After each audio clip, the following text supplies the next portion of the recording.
Hey everybody, Chris here from It's Mead Made, and welcome back to the series where I am walking you through how to paint your first 3D print. Now, in the last video, I added shading and highlights to this Mario model, and now it's time for the final step.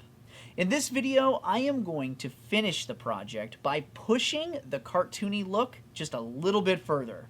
We're also going to be gluing the model together and protecting it with a clear coat so it is ready to be displayed on a shelf. And this is always one of my favorite parts because this is where everything starts to just come together. Alright, real quick. Now, if you want just a little bit of extra help with your painting, I put together a color mixing guide for your 3D printed models.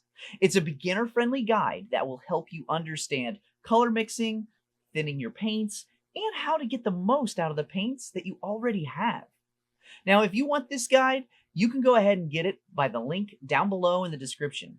And if you're also curious about all of the tools and supplies that we're using throughout this entire series, I've got those linked down below as well. Alright, that's pretty much it, so let's go ahead and get back to this video. Now, for this Mario model, I want to lean really hard into the more cartoony style and do some kind of cell shading with it. So, for the last painted step, I am going to outline parts of the model to help give it that more cartoony look. And the way that I'm going to do this is pretty simple. I'm just going to be using a few different types of Sharpies. One is an ultra-fine tip, the other is a normal Sharpie, and then we have a chiseled tip Sharpie. The reason I like having all of these different kinds is because it gives us flexibility. The normal and chiseled Sharpie can help us get bolder and bigger lines. The fine tip can help get us in those fine areas that might be hard to reach with a regular Sharpie.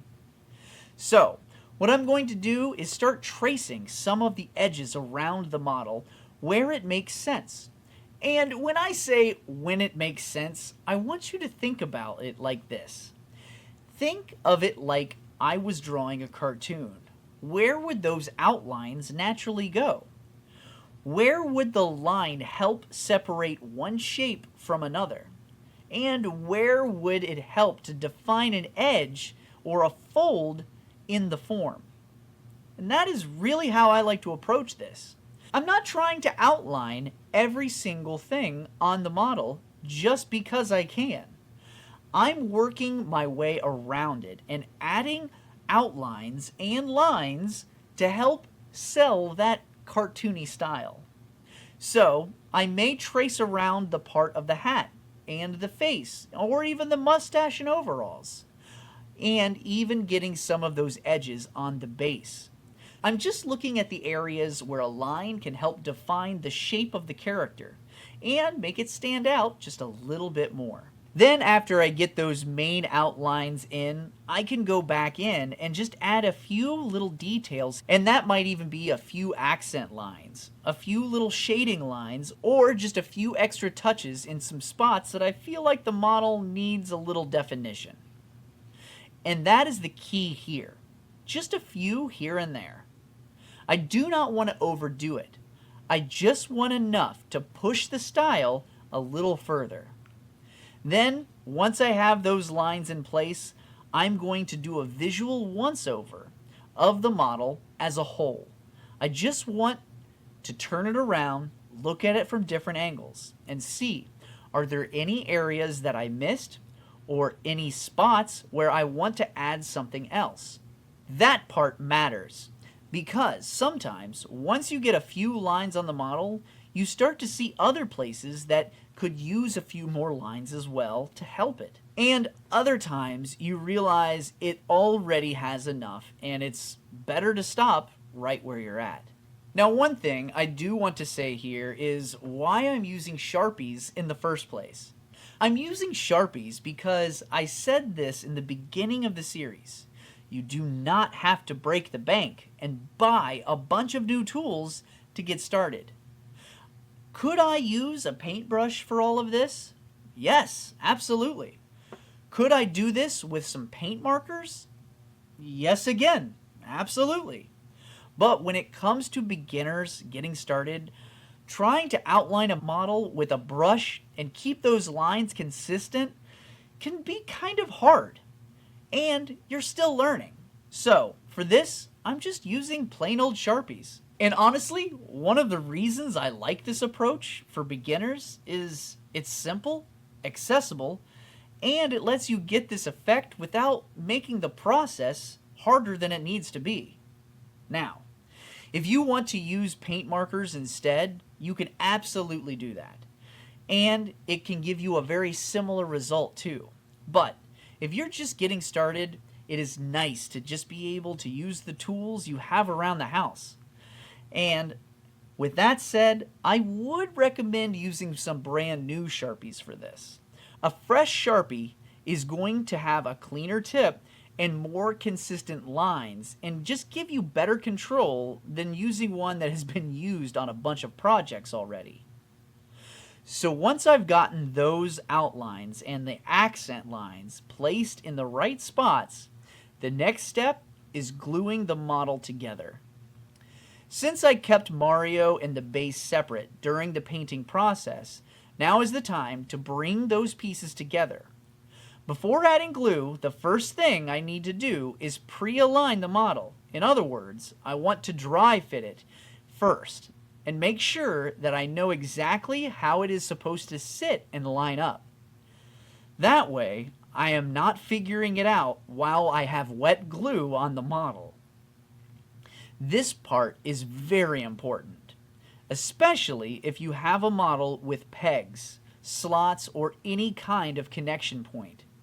Make sure that you know how the piece fits before committing to it with glue. Once I know that the fit is right, then I can go ahead and add glue. And like before, I do not want to overload it. I only want to give enough glue to do the job. Too much glue can squeeze out and create a mess. So, the controlled amount is always the better move. Once the glue is on, line up the piece, press them together, and I like to hold them for about 60 seconds. That gives the glue time to grab and helps keep the model from shifting around while it starts to set. And once that's done, the model is together. Now, the final stage is clear coat. This step helps protect the paint job and gives the model a finished surface. And just like primer, there is different types of clear coat out there depending on the look you want. There are different types of clear coats like gloss, satin, and matte. For this model, I'm going to be using a matte clear coat because I want to keep that softer, non-shiny finish.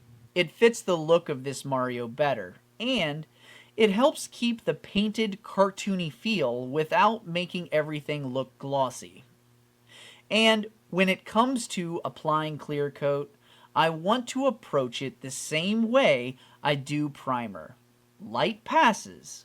I do not want to overload the model. I do not want to flood the surface. I want a few light passes and a few light coats instead of trying to get everything done in one heavy pass. That is how I protect the model without risking drips, buildup, or burying detail with too much clear coat. So take your time, keep it light, and build up gradually. And once that clear coat is dry, that is it. The model is done, and at this point, it is ready to be put on a shelf, ready to be displayed, and ready for you to look at it and say, I painted this. And that is the big thing that I really want you to take away from this series. You do not have to start as an expert. You do not have to know everything, and you do not need to make your first model perfect. You just have to start, because painting is a skill. It's not a talent. And every step of this series was really all about helping you build that skill one piece at a time. Choosing a model, prepping it, priming it, base coating it, adding simple shading, highlights, and now finishing it off and protecting it. And that is the process. And if you followed along with me through this series, I hope this helped you make painting your first 3D print feel more doable. So this is the final video, and here is what I want you to remember. Before you glue your model together, always pre-align and fit it before adding glue. And when you're using a clear coat, think of it just like a primer. Light passes, thin coats. Do not overload your model. The last thing you want to do is ruin your 3D print that you have painted in the very last step. And most importantly, remember this always. Painting is a skill, not a talent. So, I wish you a great day, and I will go ahead and see you in this next video right here.